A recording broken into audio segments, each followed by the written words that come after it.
Well, hi, this is Ken with Village Green Lawn and Pest, and if you need lawn health, pest control, or mosquito control, don't hesitate to call us. Today I want to talk about a common problem that many of us face in late spring, and those are yellow patches appearing in our St. Augustine lawns. You might notice areas where your lawn has had some dieback and the remaining grass looks a sickly yellow. So what's happening here? The root cause is literally the roots. When we experience these dramatic temperature swings that we'll have in January, February, those where we'll have the beautiful 60, 70, sometimes 80-degree days, and then it plummets down into the teens or occasionally into the single digits and then stays there below freezing for a while, our St. Augustine's root system gets damaged by that. Remember, St. Augustine is a tropical plant that's much happier in Houston and Orlando than it is here in North Dallas. It's a fine grass here, but it is more sensitive.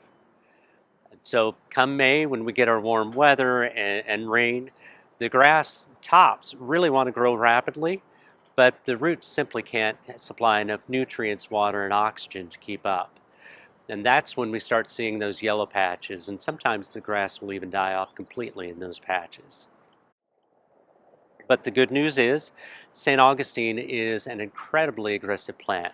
So as long as the surrounding area of the grass is healthy, and it usually is, as long as you have sunlight and we're watering properly, and of course we'll fertilize it properly, then the lawn will be fine and it'll fill in.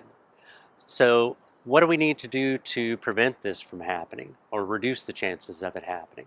The first thing is to make sure that we're watering properly over the summertime. That summer watering is what sets up the grass coming out of dormancy well in the spring, because if it's underwatered, then the root system can get damaged, and then when it's exposed to the cold weather, then the grass is even more damaged. The next thing is, if we have a cold spell that's predicted, you want to make sure that you water 2 or 3 days before that cold spell, because when we water like that, the water that's in the soil will act as an insulation, and it reduces the damage that can be done to the root system of that St. Augustine. So that's it. Those are your suggestions for the way to reduce that yellowing that we'll commonly see in May or so of St. Augustine grass.